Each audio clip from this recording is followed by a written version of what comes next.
All right, so good afternoon, everybody.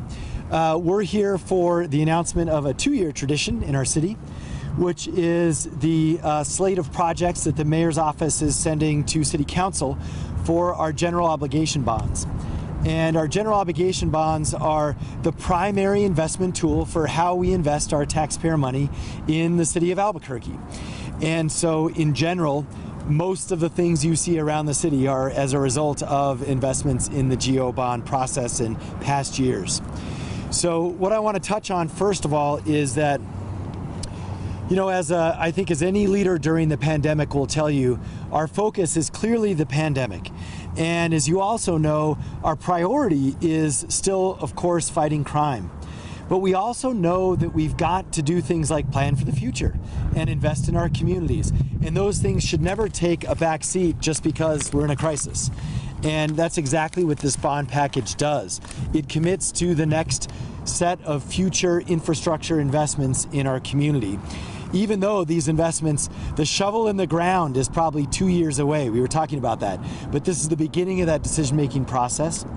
The next stage of that process is, of course, to go to City Council. And the next stage after that is for all of you. Burqueños get to vote on this in November. So you are truly the decider of where this money goes. And then the bonds get issued and then we can actually start building stuff. So I also want to mention, though, how important these projects are in the time of COVID recovery. These will be able to represent, hopefully, $140 million worth of construction projects, working family jobs, investments in underserved areas throughout. Again, the decision year is really 2021, but the construction year will be 2022, which we forecast as the first year of full recovery coming out of the pandemic. Now, let me walk through a couple of these items, and then we're going to hear from some of our guest speakers. We're joined by our new COW chair. That's an acronym for Committee of the Whole.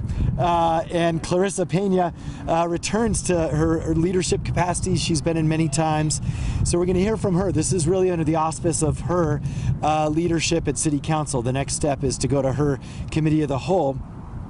And we're also going to hear a little bit from Councilor Pat Davis. We're in his district, and this is a piece of land he's been investing in since before I was mayor. And what we're going to try and do is get enough money to actually build something on some part of this land. There's a long way to go for the whole parcel, but more on that. And then, of course, we'll take questions and answers. There's a lot of information to go through here, so we will put this all online. We'll send out an announcement with all the details. But typically, I know there's a lot going on in our country and in our state.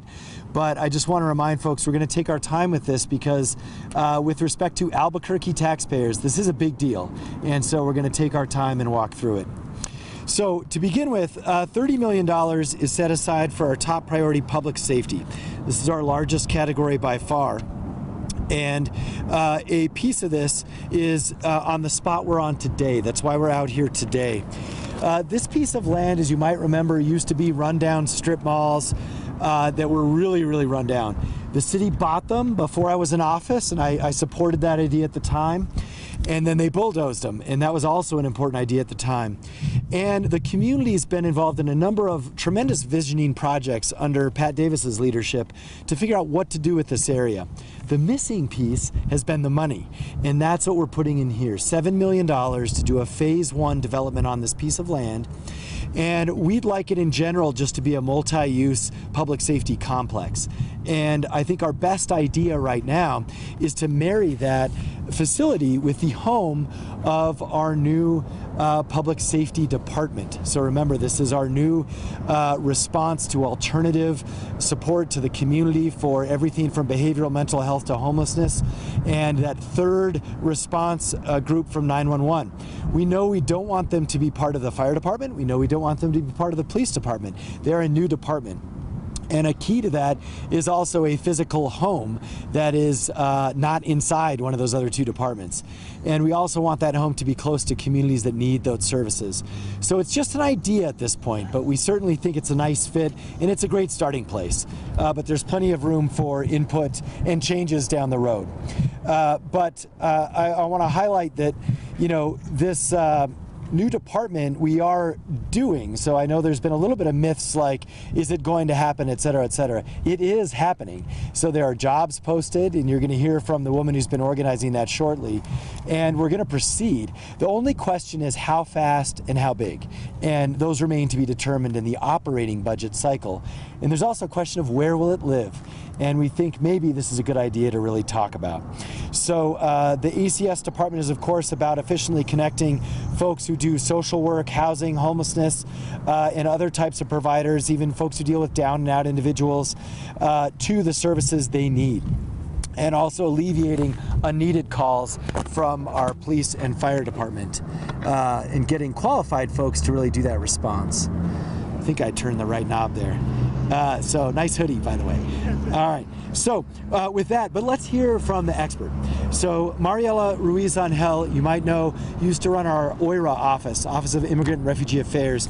She played a key role in all the family separation issues several years ago, and has demonstrated some real leadership abilities, and has stepped up as the sort of manager in terms of how to put the new department together.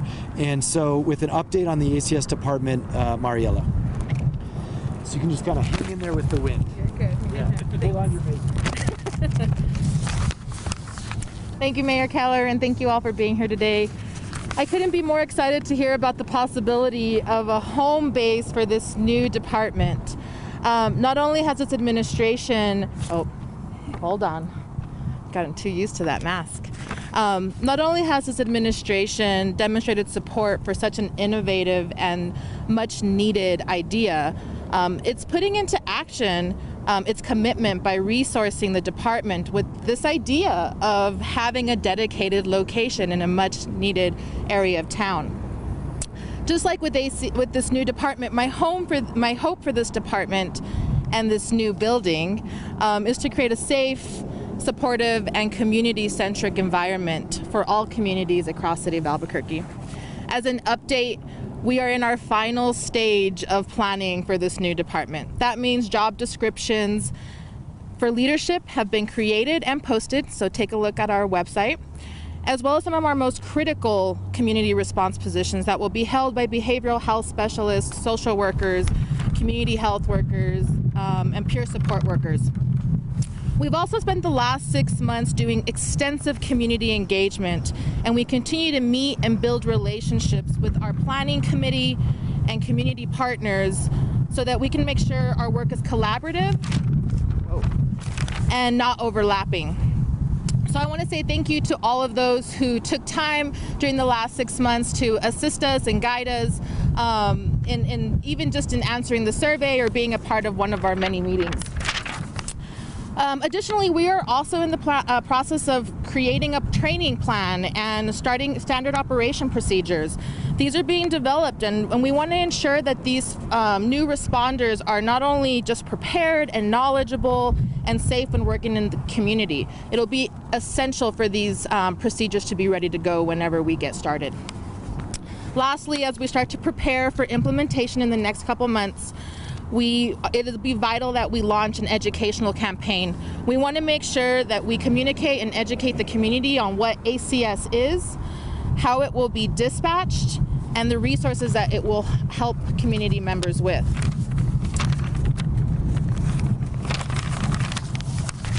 To wrap up, there's a lot of work to do, and we have a very long road ahead of us, as the mayor said, but I'm pleased to say that this is the right road.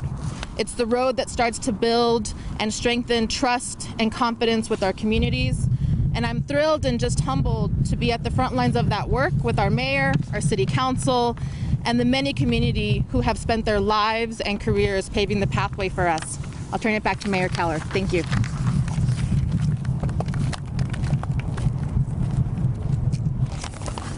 All right, thank you so much, Mariela. And the last thing I would add before we touch on some of these other aspects is, if you look at the footprint of this land, there's lots of room, and so most of the ideas include some ideas for supportive housing, some public space and parks, and then again, just that kind of multi-use public safety facility. So we plan on all of that here eventually. This just gets essentially one out of the three concepts. and plenty of time for planning. And our community is with us here today, some of the community leaders, so they'll speak a little bit more to this.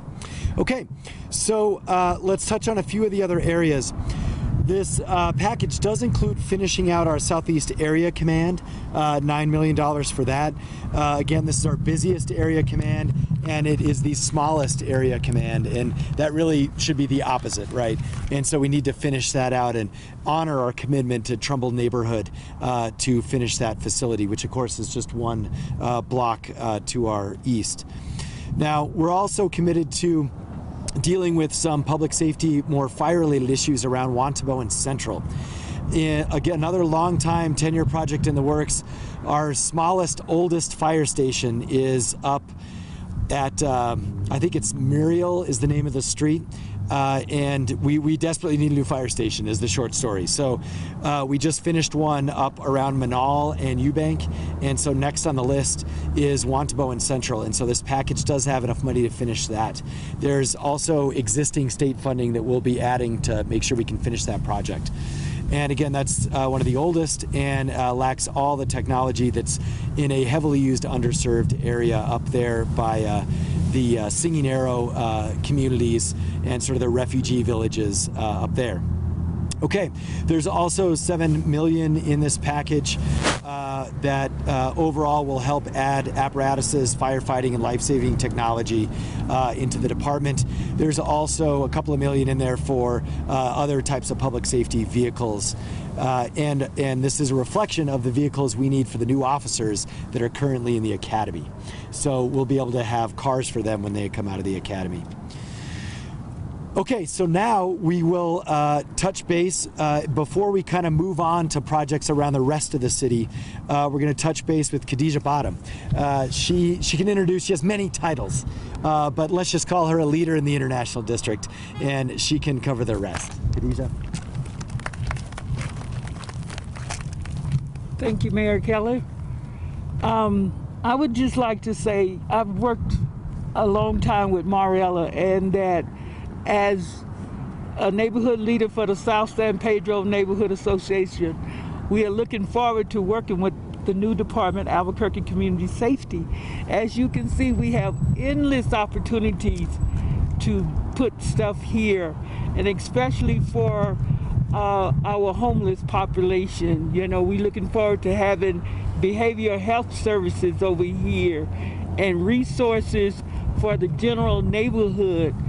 I'm just thankful that we are finally getting ready to see a dream come true, you know, because there is a lot of services that's needed, and the new Albuquerque Community Safety Department will definitely be a plus in this area. I also have with me the president of District 6 Coalition, and so I would like for him to say how happy we are that we are going to finally, even though it's down the road a little bit, at least we know it's getting ready to come, you know. And so, Pete.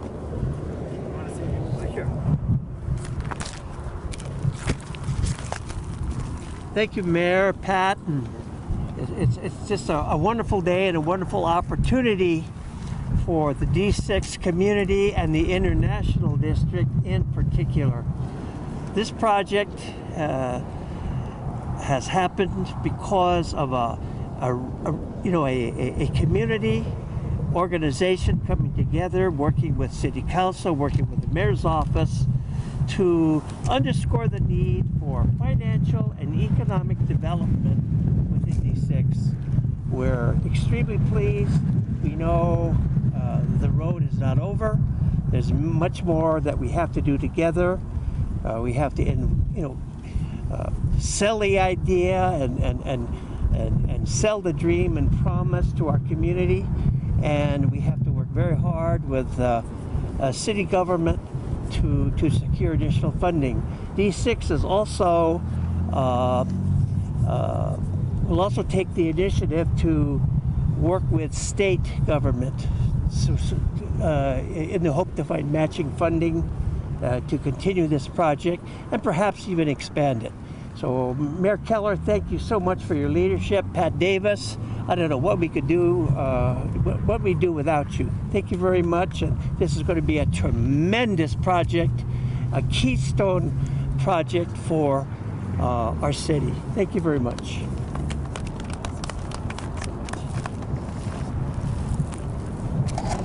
Okay, thank you so much for that. And so what I'm going to do is touch on some of the rest, and then we'll hear from our city councilors. The couple of other items in infrastructure and roads, there's about 25 million, and we know West Siders are really tired of traffic, so a lot of that money is going to the West Side. And so it has to do with the expansion of Paseo del Norte that's already underway. Also, $3 million to update and rebuild McMahon Boulevard. And a lot of the sort of nodes of transportation that connect out to the CNM site out that's on the far northwest.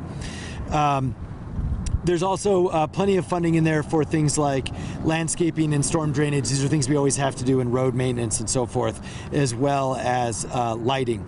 Now, I do want to mention that the council, with council's help, we continue to prioritize a lot of these investments based on need and on equity, as opposed to just dividing them by 9 council districts. And so I really appreciate Councilor Pat Davis and Councilor Pena for standing with us on that. And I think slowly we're going to be able to really reverse some of the investment inequities that we've seen over decades. And obviously this site is one example. I'll touch on a few other sites. But that brings me to the $15 million for Albuquerque families. And this is so important, especially as part of our COVID response, that communities are not left behind. And so we want to make sure that people don't fall through the cracks, and that's why we're putting in $3.3 million into affordable housing. That's combined with the $2.5 we already got from the state. So that should bring us roughly back up to $5 for our housing commitment each year. We also know that we have completed 3 new housing projects just in the past year, with another 5 in the pipeline for the next 12 months. We were trying to find out if this was true historically, so we'll just say we think this is more housing in a shorter amount of time than we've ever done in history. But again, we haven't been able to that's just based on everyone's memory right now. So we'll check on that. So, and again, want to mention too that there's also funding to complete phase 2 of the West Side Community Center. This is out near Westgate. It's $3.5 million. And the phase 1 was part of our sort of economic stimulus that's going on right now. So again, we're thinking about, all right, how do we get phase 2 done? And that's why that's in here. And again, you see a commitment here to trying to fully fund phases of projects as opposed to just stashing money away for 10 years down the road. And so another part of that is getting started on the far southwest side of town. So it's the opposite of where we are now, but if you think about Trishko Heritage High School and kind of the Anderson various neighborhoods, they all have kind of Anderson names way out there.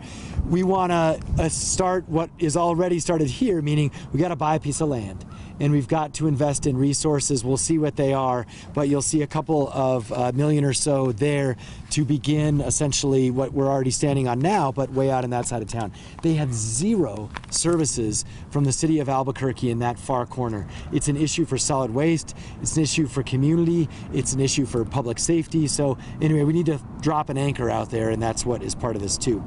Okay, there's also some economic recovery lifts in here, about $4.5 million for our Metropolitan Redevelopment Project, which of course invests in our underserved areas, including the rail yards, and that is gonna finish out the $12 million that we already have almost totally spent in the rail yards now. And it's going to finish the courtyard and make sure that the market can operate safely. There's also money in here for new parking lot and lights. And there's other funding to stabilize these buildings so that we can actually put tenants in them. So I think what I would do is wrap up with a couple of areas and we'll hand it over to our counselors. There's also $2 million in here to create distinct districts that draw people in industry and jobs. That basically has to do with creating new MR areas. So I think these are very valuable for our city. So let's hear from our city councilors and then I'll do a short wrap up. So why don't I begin with the Committee of the Whole Chair, the woman in charge of this process, Councilor Pena. Councilor? Well, I think I'm going to be brief. I'm going to just kind of read my statement because, I really want to defer to Councillor Davis to really make the comments because we're in his district, and I know this is a long, hard-fought project for him. So I think it's important that the light shed on him and the work he and the mayor are doing over here right now. So I just wanted to add that, and I just want to thank the community members, Khadijah and Pete, for being here. Before I was elected, I did a lot of the community work, and you guys are critical to making sure these projects get done in our community. So thank you. I just wanted to say that COVID has shed light on the profound impacts communities of color have faced during this unprecedented time, not just in health, but in infrastructure and justice as well. As we move forward, we must make investments in our community through a collective lens to ensure equity for communities most in need throughout our wonderful city. I look forward to working with Mayor Keller, councilors, council staff to develop the CIP for this coming year. So thank you.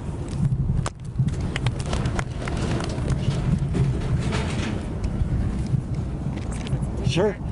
Okay, and and congrats on a great year as president. Councillor Pat Davis, of course, our president last year, and he's going to share some thoughts from his perspective in this district. Councillor. Thanks, Mayor, and I know we stand out here in the wind long enough, so I'll make it brief as well. But let me say, this project that we're standing on at Catherine and San Mateo, every news outlet has covered it, either from its days as one of the city's crime hotspots, most abandoned and dilapidated, underutilized places, or for the vision to do something different. And the neighborhood, under Khadijah's leadership, Dr. Boleto's leadership, and so many others, have spent more than 5 years now working on what is it that we need. And the vision for something like this has evolved like our vision for how our public safety should evolve. Originally, we conceived of a new police station here at this site. But as we've learned more about the right way to police in Albuquerque, we started that vision when our APD reform efforts were in its infancy. And now that we know where we want to go, under the mayor's leadership, we're giving APD what they need at their home now and investing in the next generation of what we need. When you look at this bond package, when you look at this site, what you see is our commitment not just to spend money, not on politicians' projects, but on investing in resiliency and recovery for our neighborhoods and for our community long term. I want to say a particular thank you to Councilor Pena. Under the mayor's leadership, when this administration came in our last bond cycle 2 years ago, we added some language in the bonds that said we should invest this money in communities based on need and equity. And that was based on this administration's commitment to doing that, I think in part because of the mayor's leadership and service as a state senator in this neighborhood. But Councilor Pena has introduced legislation to make that permanent for every city bond package going forward. And I think that's an incredible commitment to the people in our communities that have been left behind by these investments. And so I just want to say thank you. Let's honor these processes. It's an exciting time to say that voters do get the last word. But in the projects that you see in this list, voters got the first word and are continuing that planning process, just like this location. We're saying we're funding reinvestment, public safety, investments in health and opportunity for this neighborhood, and we're going to trust them to help us work through that process about what that should look like in their own neighborhood. It's a new strategy for the city. It's a turning over a new leaf, and one, quite frankly, that's long overdue. So I really appreciate Councilor Pena, our neighborhoods, and particularly the mayor and his administration for taking us in that direction, and hope that voters will say yes and give us the money to take that next big step. So thank you.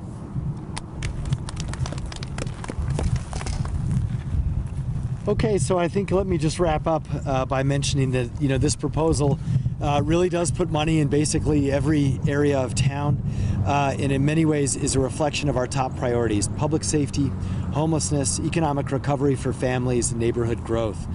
As was mentioned by all our speakers, we are doing this with an equity lens, and so I think you see an appropriate weighting towards our historic neighborhoods, our disenfranchised neighborhoods, and community of color, and rightfully so. And I also want to echo Pat. I appreciate Council codifying this in ordinance. So anyway, now it's up to Council and then the voters, and who will ultimately get to decide what happens with this funding. I do want to mention too that I think this proposal certainly reflects the values of Albuquerque, and I think that's in effect the most important thing. So we're excited to do this, and with that I want to close by saying thank you to the staff who's done a lot on this. Pat Montoya, our DMD director, I see our CIP officer over there, Mark, and some of the others who've been involved in this. Our city now, this started under our administration, but we've been able to keep doing this where we're in sync with lots of funding cycles. So this is coming out today on purpose because you will see matching asks up at the legislature and in our package that we announced yesterday and sent to the legislature. So when I was in the Senate, I would just say it was never coordinated quite like that before. And so I think it's a benefit to what we've been able to do. So now when the legislature says, well, what's the city putting money in? We can answer that question. And when the city says, well, what are we asking the legislature for? We can answer that question. And we're actually all on the same page. Those things go through city council as well. So, okay. A nod to hopefully good government. With that, we'll take questions. And if they're for others, we'll just call you up. So whoever wants to start. This is actually for Councilor Pena. So I know you have pending legislation that was referenced a few times here about using a racial equity criterion. Is that separate than what the city is doing with the underserved community? I know that a lot of this is like designated for underserved areas. Are you specifically looking for a separate metric for racial equity? So I'll bring up Counselor, but just mention that we've been using, when we use the term equity, it certainly includes race, and it always has from the start, from the city. Thank you, Mayor. Thank you. Yes, actually, I think it was Councilor Benton in the last CIP cycle who introduced some legislation. It's kind of really mirroring what he did in terms of just making sure that it's on all our bond packages moving forward. And we're talking about our communities in the legislation that I have moving forward. As you know, I come from a district that has high people of color and high poverty rate. But really, it's really looking at the entire city because each of our 9 districts has areas of need that when we're doing our capital implementation plan, we should look at those communities and really be able to individually, not only as a mayor, but individually be able to really have a tool to assess our own communities to decide where those dollars should be spent. Okay, so I know this runs through like an underserved, right? Already, I think I was looking at the document that you submitted to EPC. It says 87% for underserved. So that's exactly what you're trying to do with this legislation? To solidify it for our communities, yeah. Okay. Good? Yeah. Thank you. Yeah. Yeah, the idea, if knock on wood, there's a different mayor, council wants to put this in ordinance so that it's part of the city operations, not just a administrative scoring. So that's why they're doing it, council. Let's see. Okay, Jessica. Jessica's. The mayor is actually using his tool. I think it's important, as I mentioned earlier, doing the community where oftentimes communities of color find themselves really struggling to have their voices heard, to be part of this process. And this mayor coming in, Councilor Benton, really doing that and part of other councilors, I think moving forward, we can absolutely do that. Something that no matter who's in office, they have to do. Right, and our next question is on Zoom from Annalisa Pardo at Channel 13. She says, in the past we've heard a lot about Siebel and Luke Multi-Generational Center and the indoor sports facility. What are the statuses of those 2 projects, and can the mayor speak to any details about these in the bond package? It's a great question on these 2 projects, and I'll repeat them. There's a question about Cibola Loop, and that is in the far northwest, and about the indoor sports complex, which is kind of central west. So 2 things on these. First off, we'll send you the exact numbers, so that's all in the bond package. But conceptually, here's what we're trying to do. We want to make sure that we put enough money in to actually break ground and build a phase 1. And so that is the strategy with both of those projects. So with the state money that we've already got, past money that we've got, plus this new money, we believe we can break ground on a multi-gen center on Cibola Loop. And similarly, there's a lot of money already stored up for the indoor sports complex. This additional slice of funds will allow us to break ground on a phase 1. So again, we're trying to actually, instead of sort of saving money and stocking it away, we're trying to finish the funding that's needed for phase 1s of these projects that have been in the works for many years. Oh, and sorry, like, I guess, so a multi-gen center, right, is for kids and seniors, much like Domingo Baca and Manzano Mesa. So that's what that center's vision to be.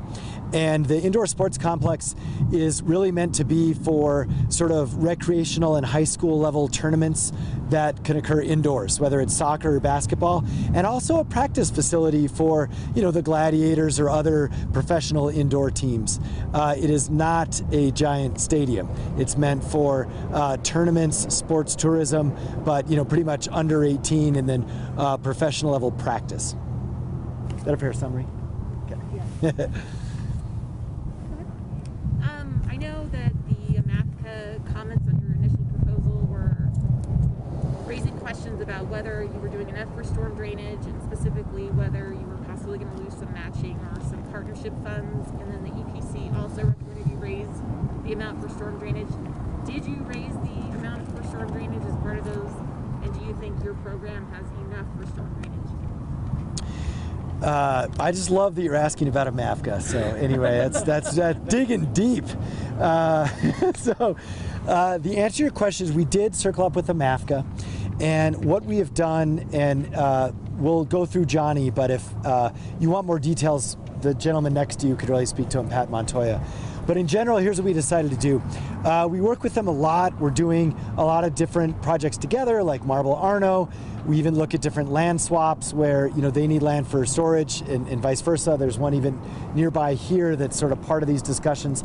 We put everything on the table, and then we prioritized what needed to be done in terms of time, and urgency is the word I'm looking for.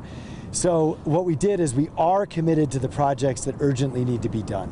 So we fulfilled that request and worked with them on that. We did work with them on saying, okay, some of these other projects, let's fund them in either the next cycle or through state funding or other funding means. And they agreed that they were sort of less urgent. And so we basically just prioritized on urgency. And Pat can give you the numbers and the specifics. And as an aside note, how much was Marble Arno? Right at about 14.5. So Marble Arno is the single largest MAFCA related investment we've done in a decade. And so I'm proud that we're doing that. And so I think it's also a good time to, you know, we got a lot of priorities. And clearly in the last bond cycle, credit to Councilor Benton, MAFCA and drainage was literally the biggest project in the last bond cycle. So I think we took care of a lot of issues with that.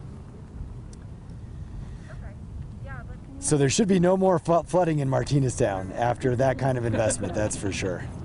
Okay, any others? All right, one last one. It just popped up to my head.